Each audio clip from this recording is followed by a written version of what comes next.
കുട്ടിയെ ഡേറ്റിങ്ങിന് വേണ്ടി ക്ഷണിച്ചു.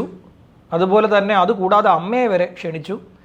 ഏത് സ്ത്രീയെ കണ്ടാലും ഇയാൾ ഇങ്ങനെയാണ് എന്നുള്ളതാണ് രാജിയുടെ ആരോപണം. ഈ കുട്ടി തന്നെ അമ്മയോട് ഇത് കമ്മ്യൂണിക്കേറ്റ് ചെയ്തു എന്നാണ് പറയുന്നത്. ഈ കുട്ടിയുടെ ആദ്യത്തെ അച്ഛൻ ഇല്ല, രണ്ടാമത്തെ അച്ഛൻ ചന്ദ്രശേഖരൻ. ഇതിൻ്റെ പേരിൽ വരെ, അതായത് ഒഫീഷ്യൽ നെയിമിൽ വരെ ആഡ് ചെയ്തിരിക്കുന്നത് ഗായത്രി ചന്ദ്രശേഖരൻ എന്നാണ്. രണ്ടാനച്ഛൻ്റെ പേരാണ് ഇതിൽ വെച്ചിരിക്കുന്നത്.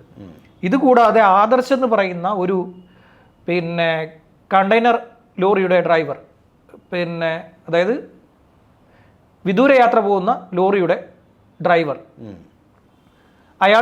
അയാൾ കുറച്ചു കാലമായിട്ട് ഈ രാജിക്കൊപ്പമാണ് താമസമെന്ന് ഈ ചന്ദ്രശേഖരൻ ആരോപിക്കുന്നു. മാത്രമല്ല ഗായത്രി മരിച്ചത് തിങ്കളാഴ്ചയാണ്. തിങ്കളാഴ്ച രാവിലെ വരെ ഈ ആദർശ് വീട്ടിലുണ്ടായിരുന്നു.